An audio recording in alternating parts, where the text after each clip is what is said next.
Un breve resumen de 10 cuentos del libro, Los gauchos judíos, escrito por Alberto Gerchunov. Presentación por Isan. El Sucro.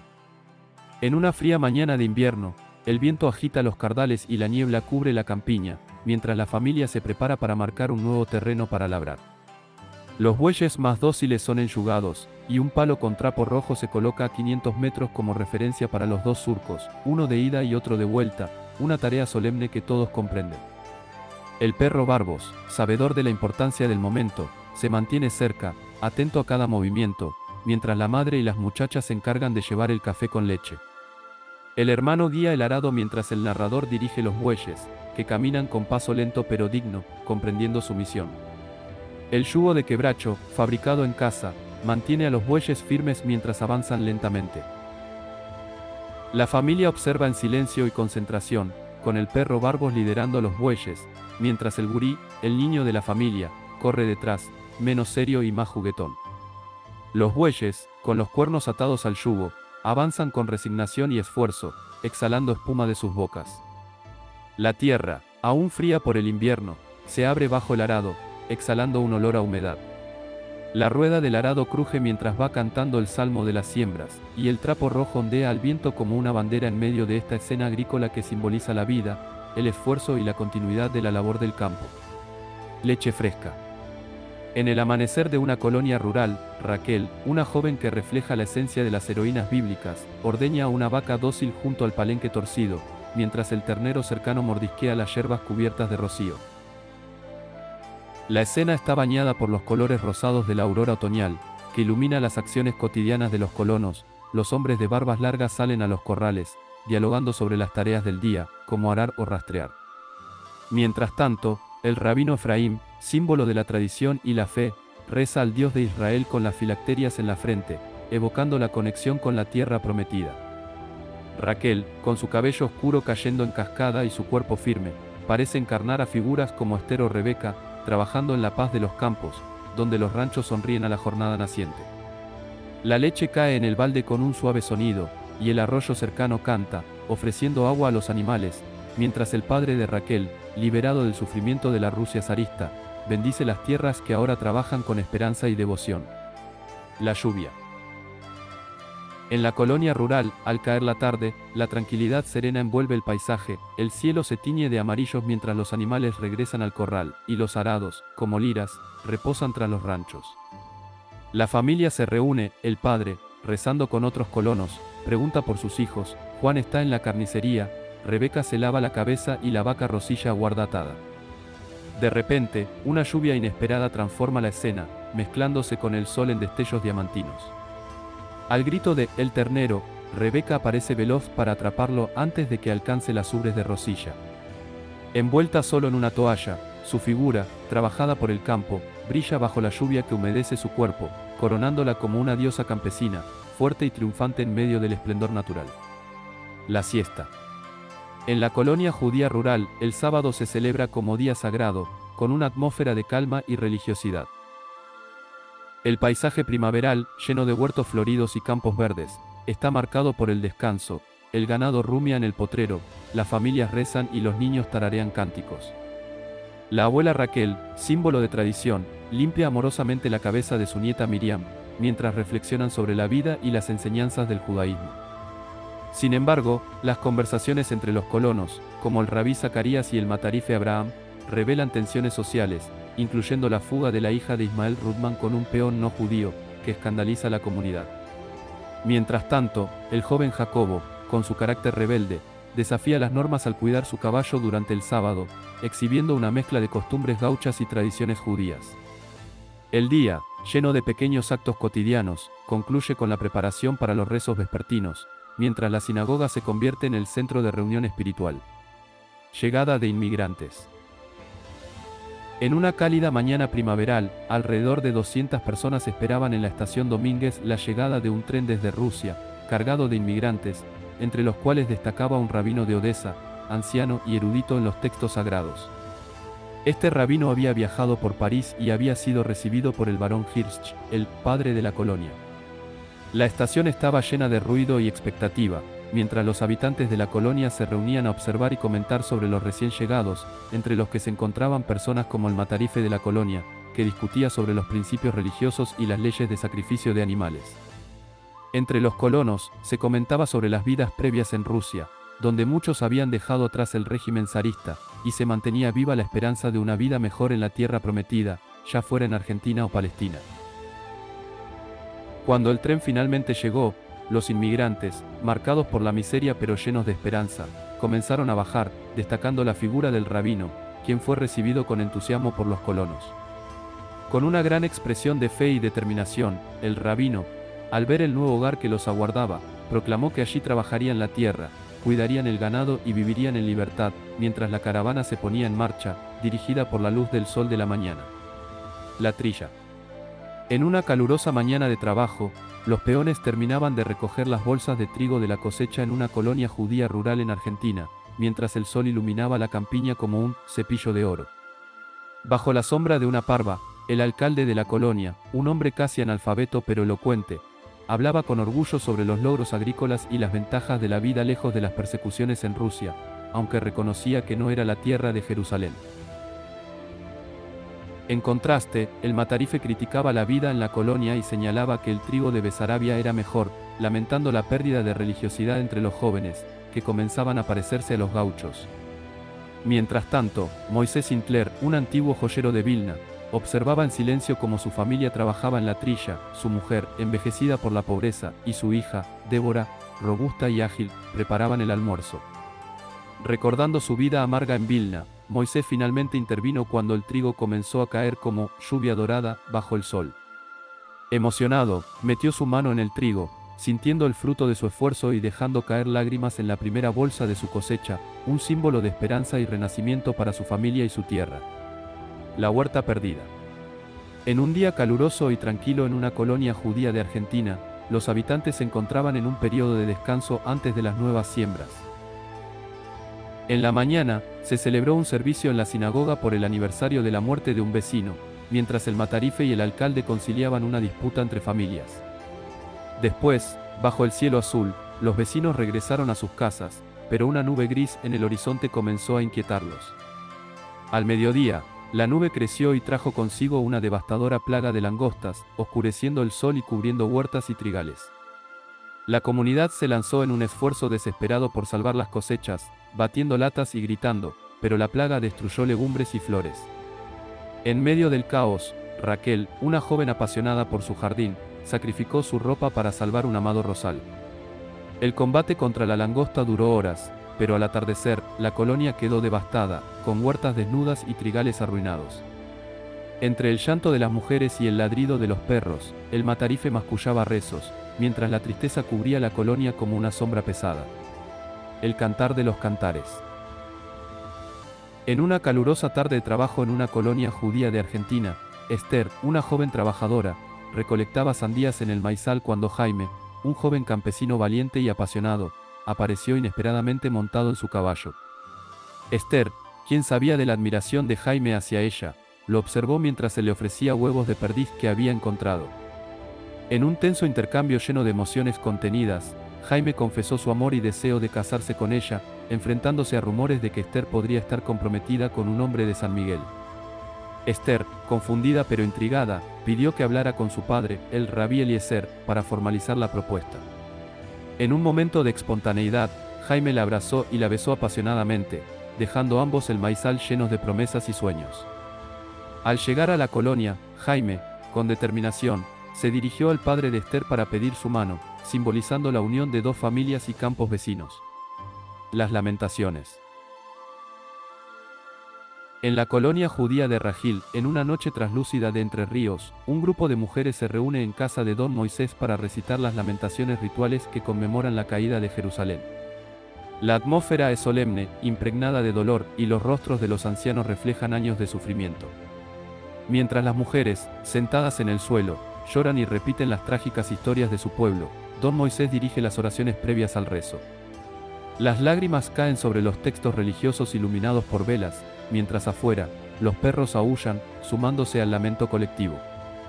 Las voces de los hombres resuenan, evocando la antigua gloria de Jerusalén, mientras las mujeres, desbordadas por el sufrimiento, gritan por la destrucción de su tierra prometida.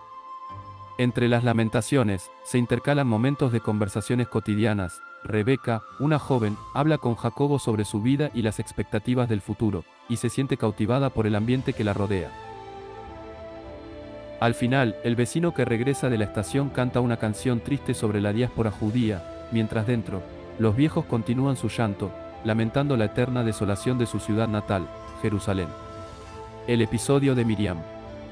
En el entorno rural de Entre Ríos, el talentoso criollo Rogelio Míguez, conocido por sus emotivas vidalitas y sus aventuras amorosas, destaca entre los peones de la colonia judía gracias a su carisma, aunque no tiene muchos amigos. Su relación especial con Miriam, la hija de don Jacobo Hallerman, un colono judío ruso y hombre devoto, comienza a través del canto. Rogelio improvisa vidalitas, y Miriam, recién llegada de Rusia, responde con cantos judíos que fascinan al criollo.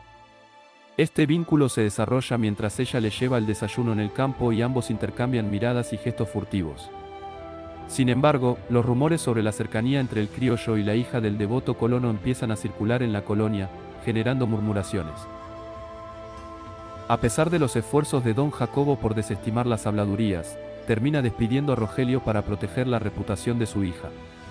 Todo parece calmarse hasta que, durante la celebración de la Pascua judía en la sinagoga, Rogelio aparece montado en su alazán, y con Miriam en ancas, huye ante la mirada atónita de los colonos. Su galope desafiante, acompañado por la melena suelta de Miriam y su mirada de desafío, deja a la comunidad en shock mientras los amantes desaparecen en una nube de polvo dorado en el camino. Fin. Un breve resumen de 10 cuentos del libro, Los Gauchos Judíos, escrito por Alberto Gerchunov. Presentación por Isan. Bibliografía. Gerchunov, Alberto. Los Gauchos Judíos. Talleres Gráficos Joaquín C.C., 1910. Un breve resumen de 5 cuentos más del libro, Los Gauchos Judíos, escrito por Alberto Gerchunov. Presentación por Isan. El boyero. Don Remigio Calamaco era el boyero de Rají, un hombre de gran carácter y presencia en la colonia. Viejo y curtido por el tiempo, siempre se le veía montando a caballo, ya fuera en el potrero o cerca de las quintas, silbando mientras recorría los campos. Su rostro era arrugado y marcado por cicatrices, con una larga melena y barba agitadas por el viento mientras montaba su caballo Pangaré. Había sido soldado de Crispín Velázquez, un caudillo de Villaguay, y luchó en su juventud en varias batallas. En sus tardes de lluvia, se reunía con los mozos judíos en la carpa, donde relataba sus hazañas de guerra, siempre mencionando a su comandante Velázquez. Don Remigio no sabía leer, pero poseía una gran sabiduría popular, compuesta de anécdotas de combates pasados y dichos camperos. Además, era famoso por su destreza en el arte de payar y por sus duelos con daga. Ya en su vejez, aunque su vida había cambiado con el paso del tiempo y la llegada de los extranjeros a la colonia, aún evocaba su juventud mientras tocaba su guitarra. Rajil era su hogar, y pasaba sus días domando caballos y ayudando con el ganado, sin entender completamente los ritos hebraicos de sus vecinos, pero respetándolos. En su última gran hazaña, un domingo en la pulpería de la capilla, se enfrentó a un gaucho llamado Castro en una carrera de caballos. El Pangaré de don Remigio era superior, pero en una pelea que siguió tras el accidente de la carrera, Castro resultó herido de muerte por una daga que Remigio usó para defender a su hijo. La noticia del evento recorrió rápidamente la colonia, siendo comentada por los judíos en la sinagoga y las mujeres en sus casas, y puso fin a la vida de este glorioso gaucho, quien murió en una celda de cárcel, lleno de nostalgia y recuerdos de una era que ya no existía. La muerte del rabí Abraham.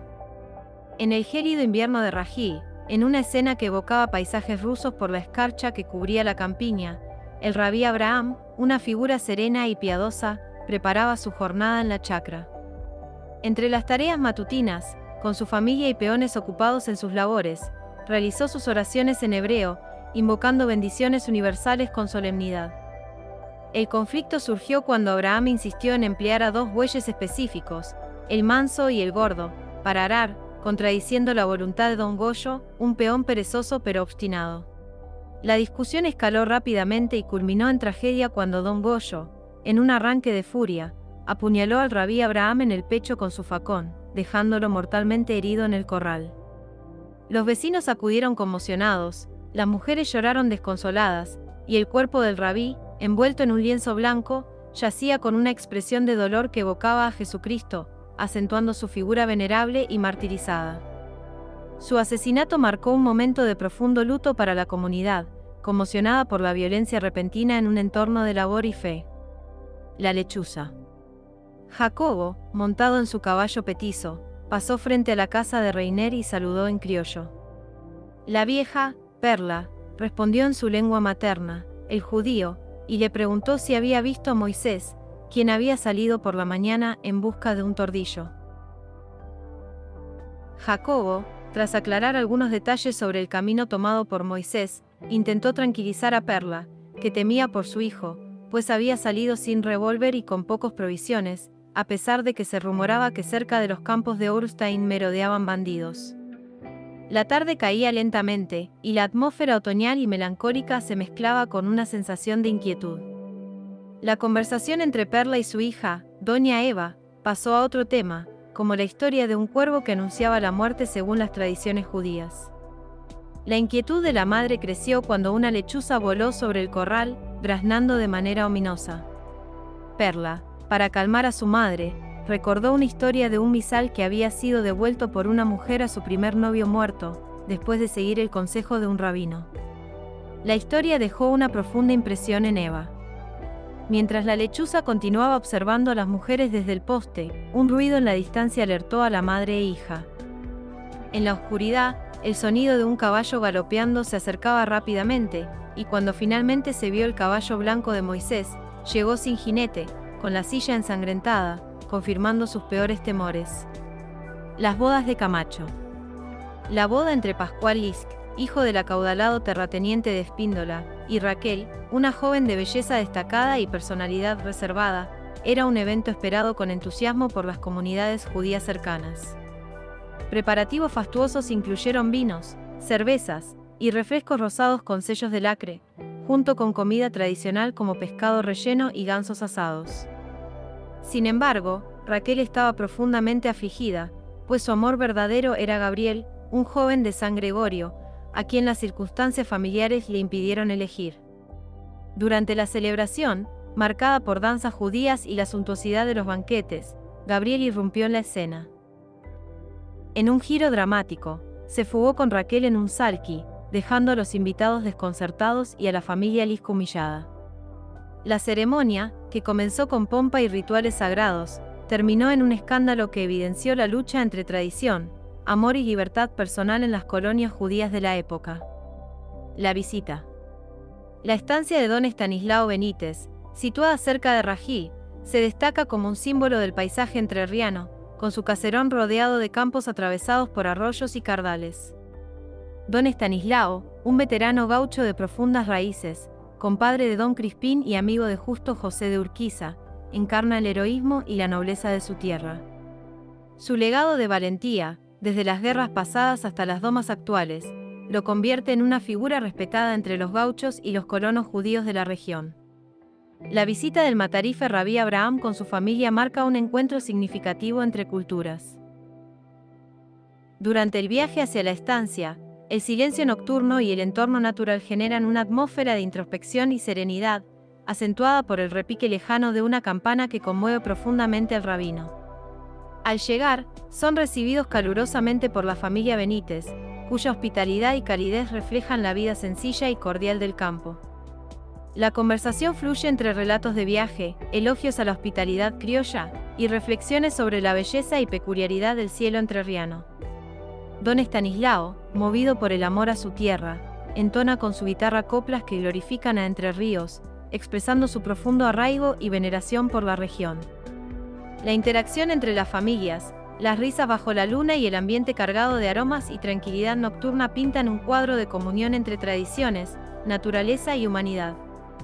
Fin. Un breve resumen de 5 cuentos más del libro, Los Gauchos Judíos, escrito por Alberto Gerchunov. Presentación por Isan. Bibliografía. Gerchunov, Alberto. Los Gauchos Judíos. Talleres Gráficos Joaquín C.C., 1910. Un breve resumen de 10 cuentos más del libro, Los Gauchos Judíos, escrito por Alberto Gerchunov. Presentación por Isan. Las brujas. En este fragmento se narra una serie de extraños sucesos que giran en torno a la creencia en las brujas y lo sobrenatural, dentro de una comunidad judía.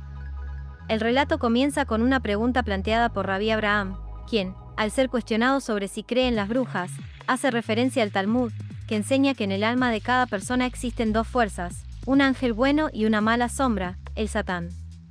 Según este razonamiento, la existencia de ángeles implica la existencia de demonios, los cuales se valen de seres impuros, como las brujas, para actuar. La historia se desarrolla a partir de un extraño fenómeno ocurrido una noche, cuando Rabí Ismael Rudman escucha ruidos extraños en el techo de su casa. Tras investigar, descubre que no es el viento, sino algo más extraño, aunque no puede identificarlo de inmediato. Su esposa, Brane, sugiere que podría ser algo impuro, lo que desencadena su miedo. A pesar de rezar y tratar de invocar fuerzas divinas para alejar la amenaza, los ruidos continúan, y una sensación de terror crece entre ellos. Al día siguiente, Ismael se da cuenta de que la mitad de la cabeza de su esposa se ha encanecido de manera inexplicable. Este suceso lleva a la comunidad a pensar que podría tratarse de brujas. A partir de ahí, el relato se enreda con diversas historias y leyendas de brujas y sucesos sobrenaturales, como la que cuenta Kellner, que habla de unos extraños viajeros que salvan a una familia en un viaje peligroso. Finalmente, la historia culmina con la muerte de Brane en una escena macabra, y la comunidad se enfrenta a la aterradora realidad de la existencia de las brujas. Divorcio. En una pequeña aldea cerca de San Antonio, se presenta un caso singular, un divorcio dentro de la comunidad judía, el primero en la colonia. La escena transcurre en la casa de Israel Kellner, quien convoca a los ancianos para deliberar como jueces. Entre ellos destaca don Moisés Urquijo de Avinoim, un erudito judío marroquí de visita, experto en textos sagrados, cuya elocuencia y sabiduría inspiran respeto. La pareja en cuestión, casada por imposición parental, enfrenta una falta de amor mutuo. Aunque ambos cónyuges son virtuosos y libres de acusaciones graves como el adulterio, su convivencia resulta insoportable. Rabí Joel, en representación de la mujer, cita el Talmud, Tratado Nushim, que legitima el divorcio en ausencia de amor para evitar un hogar desdichado. Por su parte, Rabí Malaquías, hablando por el esposo, apoya la separación, señalando que el marido no desea perpetuar el sufrimiento de su esposa. Mientras los ancianos discuten las leyes talmúdicas, don Moisés insiste en procurar primero la reconciliación, como exige la ley judía. Sin embargo, la falta de amor prevalece como argumento. Finalmente, se concede el divorcio en un acto solemne, firmado en hebreo según la tradición, asegurando a ambos cónyuges el derecho a rehacer sus vidas. El fallo es celebrado con vino, y la reunión culmina con una oración comunitaria liderada por don Moisés, destacando la armonía entre la fe y la justicia en los antiguos códigos judíos. Historia de un caballo robado. En la región al norte de Caarmal, don Brígido Cruz, apodado El Ladeo, pierde un caballo viejo y maltrecho que alquilaba para trabajos pesados. Este hecho desencadena una serie de acusaciones y tensiones en la comunidad. Sospechando injustamente de los colonos judíos vecinos, Cruz acusa al matarife Rabí Abraham, quien es reconocido por su sabiduría y calma. Abraham, con su ingenio y filosofía, enfrenta las acusaciones injustas con paciencia, proponiendo pagar 15 pesos para evitar el conflicto. Sin embargo, este acto, lejos de resolver el problema, reafirma los prejuicios de algunos, quienes ven en los judíos una fácil diana para culpas infundadas. La historia refleja cómo los judíos enfrentaron, incluso en tierras nuevas como Argentina, el peso de prejuicios ancestrales, siendo objeto de acusaciones infundadas y marginación. A pesar de esto, el texto concluye con un mensaje esperanzador, la expectativa de un futuro donde los aportes de los judíos a la nación sean reconocidos y valorados, demostrando que la paciencia y el sufrimiento pueden engendrar grandeza. El poeta. Rabí Fabel Dublach era un colono singular, conocido más por su intelecto y poesía que por su habilidad agrícola, en Entre Ríos, Argentina. Aunque su granja reflejaba descuido y pobreza, con trigo débil, un maizal raquítico, y pocos animales, gozaba del respeto unánime de la comunidad judía y criolla. De espíritu sabio y prudente, pasaba gran parte de su tiempo en la sinagoga, explicando con pasión las escrituras y las antiguas plegarias, adornando sus relatos con un lenguaje rudo pero inspirado. Este hombre, flaco, de piel amarilla, nariz prominente, melena larga y vestimenta típica de los gauchos, se autodenominaba con orgullo un gaucho judío. En sus narraciones mezclaba heroicas tradiciones hebreas con leyendas criollas, evocando tanto el heroísmo bíblico como las hazañas gauchas. Por ejemplo, contaba con detalle historias como el cautiverio judío en Babilonia, liderado por jóvenes valientes que resistieron el yugo enemigo. Dublatch participaba activamente en los rodeos, impresionando a los paisanos con su habilidad para montar y enlazar novillos.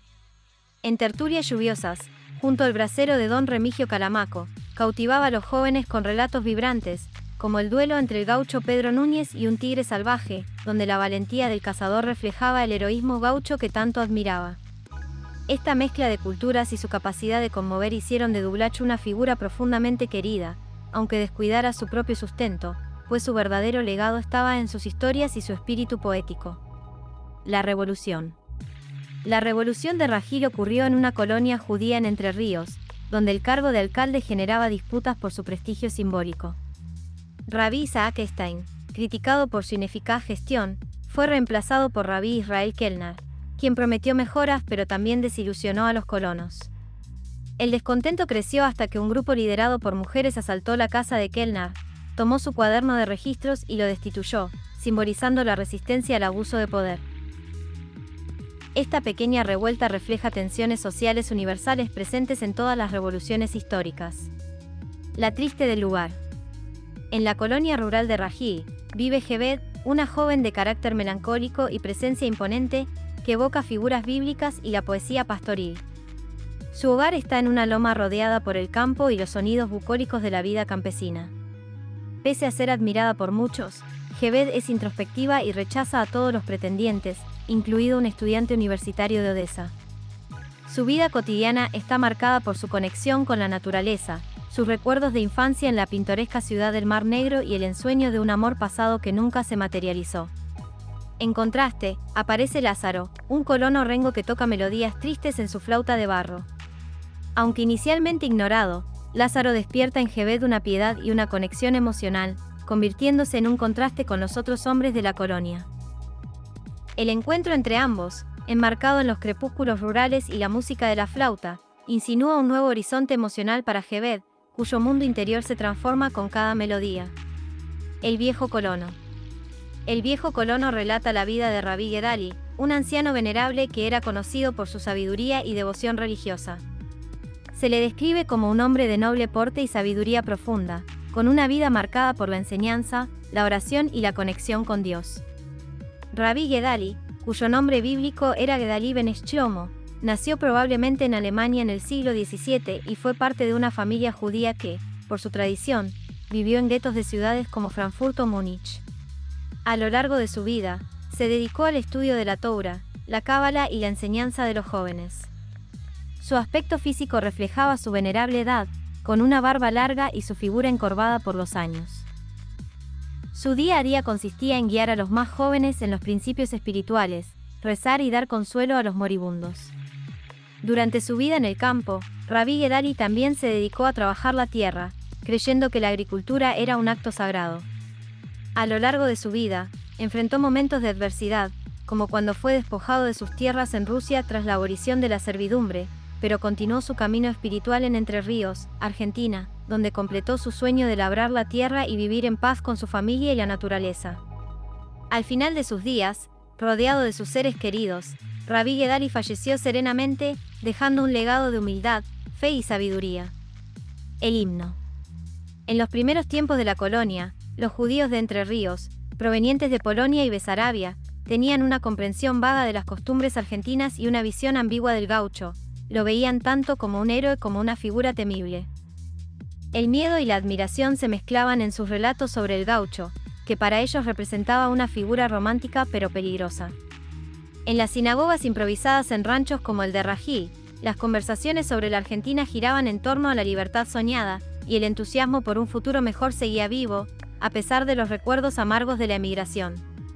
La presencia de un ejército argentino les parecía un misterio, hasta que el rabí Isaac Herman, en una discusión con José Jaalar, les explicó la realidad de la situación militar en el país. Fue en medio de estas charlas cuando, al conocer la fiesta del 25 de mayo, los colonos decidieron celebrarla. Aunque no hablaban español y su conocimiento de las costumbres locales era limitado, la idea de conmemorar este día patriótico fue impulsada por Israel Kellner, un hebraísta de renombre en la colonia, quien organizó el evento junto con otros líderes de la comunidad. A pesar de la falta de información sobre los detalles del acto, los colonos se prepararon, decoraron sus casas y el día llegó con una atmósfera festiva. Aunque desconocían el color exacto de la bandera argentina, la fiesta comenzó con entusiasmo. La música del himno nacional, aunque incomprendida por los colonos, evocó sentimientos profundos de libertad. La jornada culminó con un discurso de Rabí Kellner, quien, con una parábola sobre un pájaro prisionero que anhelaba la libertad, hizo eco de las sufridas persecuciones del pueblo judío. Al final, todos los presentes, emocionados por el significado de la libertad, exclamaron un fervoroso «Amén», unidos en su alegría y esperanza. El médico milagroso. En las aldeas de Rají, Gacipina, Espíndola, San Gregorio y el caserío de Carmel, las mujeres se sorprendieron por la llegada de un nuevo médico, Nahum Yarcho, cuya figura se distanciaba completamente de la del antiguo y galante Dr. Richené. Aunque las expectativas eran altas, Yarcho no era el tipo de médico convencional, ni en su apariencia ni en sus métodos. A pesar de haber estudiado en Rusia y París, su atuendo se limitaba a un chambergo y zapatos de lona amarillos, un contraste con el estilo imponente de su predecesor. Además, Yarcho no recetaba remedios convencionales, en cambio, usaba su carisma y simpatía para tratar a sus pacientes. Era conocido por sus conversaciones con las viejecitas del pueblo y su manera poco ortodoxa de interactuar con todos. Aunque su prestigio comenzó con cierta desconfianza debido a la falta de recetas, rápidamente ganó respeto gracias a sus intervenciones milagrosas, especialmente en el caso de la doña María la Jorobada, quien estaba embarazada cuando el médico anunció un diagnóstico erróneo. Pronto, la reputación de Yarcho creció y su nombre se extendió incluso a ciudades lejanas, donde otros médicos acudían a consultarlo. Él, sin embargo, se mantenía alejado de las ciudades grandes, prefiriendo el ritmo tranquilo de la vida rural, donde sus pacientes sentían que lo que más necesitaban no eran remedios, sino alguien que los escuchara y les ofreciera consuelo. Las historias sobre sus curas milagrosas y su filosofía de vida se convirtieron en leyenda, y en su consulta, los remedios tradicionales fueron reemplazados por charlas y sonrisas. El candelabro de plata. En una mañana otoñal, Guedari, un hombre religioso, rezaba tranquilamente en su rancho. Mientras lo hacía, un desconocido intentó robar el candelabro de plata, símbolo de su distinción familiar. Aunque percibió al ladrón, Guedari continuó su oración sin interrumpirse, solo advirtiendo que era sábado. Al final, el ladrón se llevó el candelabro y Guedari, con calma, le informó a su esposa que lo habían robado, explicando que había advertido al ladrón de que no debía actuar ese día. Fin. Un breve resumen de 10 cuentos más del libro, Los gauchos judíos, escrito por Alberto Gerchunov. Presentación por Isan. Bibliografía. Gerchunov, Alberto. Los gauchos judíos.